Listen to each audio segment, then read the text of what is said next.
السلام عليكم ورحمة الله وبركاته. الحمد لله وحده والصلاة والسلام على من لا نبي بعده.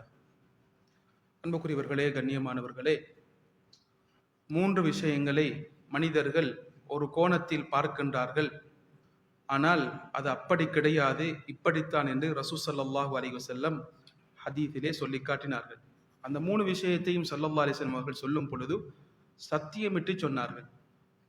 முதலாவது ஸல்லல்லாஹு அலைஹி வஸல்லம் சொன்னார்கள், மா நகஸ மாலு அப்தின் மின் ஸதகா. ஒரு மனிதன் கொடுக்கக்கூடிய சதகா, கொடை, அன்பளிப்பு அவரது பொருளாதாரத்திலே, செல்வத்திலே எந்த குறையையும் உண்டாக்க மாட்டார். மனிதர்கள் நினைக்கின்றார்கள் யாருக்காலும் கொடுத்தால் அது குறையும் என்று நினைக்கின்றார்கள்.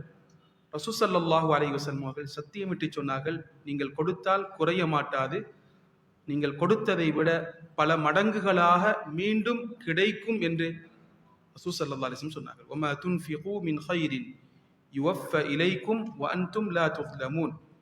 நீங்கள் செலவழிக்கக்கூடிய நலவுகள், அது செல்வம் பணமாக இருக்கலாம், அறிவாக இருக்கலாம், உடல் ஆற்றலாக இருக்கலாம், இதெல்லாம் அல்லாஹ்வினால் கொடுக்கப்பட்ட பாக்கியங்களோ, அதை எவ்வளவு கொடுக்கின்றோமோ அந்த அளவு அதில் பரக்கத் இருக்கின்றது. அதைவிட அல்லாஹு சுப்ஹானஹு வ தஆலா பல மடங்குகளாக திருப்பி தருவான் என்று அல்லாஹு சுப்ஹானஹு வ தஆலா குர்ஆனிலே சொல்லி காட்டி இருக்கின்றார். எனவே கண்ணியமானவர்களே, ஸல்லல்லாஹு அலைஹி வஸல்லம் அவர்கள் சத்தியமிட்டு சொல்லக்கூடிய முதல் விடயம், மா நகஸ மாலு அப்தின் மின் ஸதகா. யாரெல்லாம் வாழ்க்கையிலே கொடுத்து வாழுகின்றார்களோ அவர்களது வாழ்க்கையிலே அல்லாஹ் பல மடங்குகளாக அதை பெருக்கி அதை அவர்களுக்கு மீண்டும் கொடுப்பான் என்று ஸல்லல்லாஹு அலைஹி வஸல்லம் சொன்னார்கள். இரண்டாவது சொன்னார்கள், ஒரு மனிதன் அல்லாஹ்வுக்காக வேண்டி பணிந்து செல்கின்றான். பெருமை அடிக்காமல், கர்வம் கொள்ளாமல் பணிந்து செல்கின்றான். மனிதர்கள் நினைக்கின்றார்கள் பணிந்து செல்வது தோல்வி என்று நினைக்கின்றார்கள். யாராவது ஒருவருக்கு முன்னால் நாம் பணிந்து செல்வதா, இவருக்கு முன்னால் செகண்டாகி இருப்பதா, நான் தான் முதல் ஆளாக இருக்க வேண்டும், இதுதான் பெருமை என்று மனிதர்கள் நினைக்கின்றார்கள். ரசூல் ஸல்லல்லாஹு அலைஹி வஸல்லம் அவர்கள் சொன்னார்கள், இல்லை, எப்பொழுதும் மனிதன் அல்லாஹ்வுக்காக வேண்டி, மனிதர்களுக்காக வேண்டி அல்ல, அல்லாஹ்வுக்காக வேண்டி பணிந்து சென்றால் இல்லா ரஃபஅஹுல்லாஹ், அல்லாஹ் அவரை உயர்த்தாமல் விட மாட்டான், அவரை உயர்த்தியே தீருவான் என்று ரசூல் ஸல்லல்லாஹு அலைஹி வஸல்லம் சொன்னார். அன்புக்குரியவர்களே, கண்ணியமானவர்களே, யாரெல்லாம் உலகத்திலே கர்வத்துடன் பெருமையுடன் வாழுகின்றார்களோ அவர்களுக்கு அந்த கர்வத்தை, அதில் பாடத்தை அல்லாஹு தஆலா கொடுப்பதற்காக வேண்டி சில தடைகளை உண்டாக்குவான், சில நிகழ்வுகளை உண்டாக்குவான். அதிலிருந்து வாழ்க்கையிலே சில லெசன்ஸ், பாடங்களை படிக்க வேண்டும். இது அல்லாஹ் எனது பெருமைக்கு தந்த பாடம், அல்லாஹ் எனது கர்வத்துக்கு தந்த பாடம். நான் வாழ்க்கையிலே பணிந்து செல்ல வேண்டும். கடுகள வேணும் பெருமை எமது உள்ளத்தில் இருந்தால் சொர்க்கம் போக முடியாது. பெருமை என்றால் கண்ணியமானவர்களே, மற்றவர்களை கேவலமாக பார்ப்பது, உண்மையை மறுப்பது, இதுதான் பெருமை. பெருமை என்றால் என்னை விட மற்றவர்கள் அவர்களை கேவலமாக பார்ப்பது, அற்பமாக பார்ப்பது. உண்மை, சரியான ஒரு விஷயம் சொல்லப்படும் பொழுது அதை ஏற்றுக்கொள்ளாமல் மறுப்பது, இதுதான் பெருமை.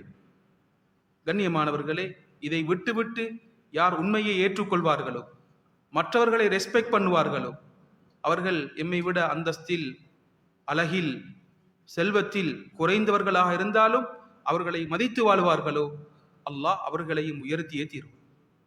மூன்றாவது ஸல்லல்லாஹு அலைஹி வஸல்லம் ஹதீஸில் சொன்னார்கள், ஒருவருக்கு அநியாயம் செய்யப்படுகின்றது, ஒருவர் ஏசுகின்றார், திட்டுகின்றார், அடிக்கின்றார், அவருக்கு மனம் புண்படக்கூடிய முறையிலே ஏதாவது விடயத்தை அவர் பேசுகின்றார், அவரது குடும்பத்திலே, பிள்ளைகளிலே ஏதாவது செய்கின்றார். இந்த சந்தர்ப்பத்தில் மனிதர்கள் நினைக்கின்றார்கள், அதற்கு பதிலாக நானும் ரிவெஞ்ச் எடுக்க வேண்டும், பழி எடுக்க வேண்டும், பழிக்கு பழி, அதை நான் தீர்த்து கொள்ள வேண்டும், இதுதான் வீரம் என்று நினைக்கின்றார்கள்.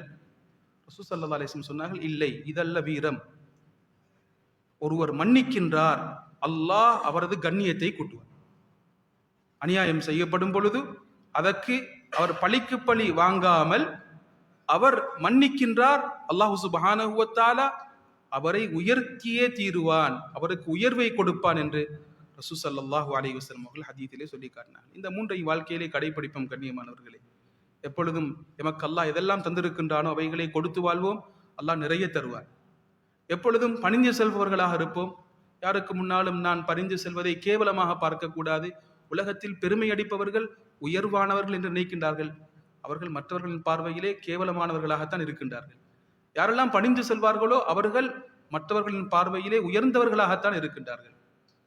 கண்ணியமானவர்கள், ஏதாவது எமக்கு அநியாயம் செய்யப்படும் பொழுது நாம் அதற்கு பதிலுக்கு பதில் நாம் அதற்காக வேண்டி ரிவேஞ்ச் எடுக்கும் சிந்தனையில் இருக்காமல் அதை நாம் மன்னித்து வாழ்ந்தால் நிச்சயம் அல்லாஹ் சுப்ஹானஹு வ தஆலா உயர்த்துவான் என்ற அழகான ஒரு 3 பாடங்களை ரசூல் ஸல்லல்லாஹு அலைஹி வஸல்லம் இந்த ஹதீஸில் எமக்கு சொல்லித் தந்திருக்கின்றார்கள்.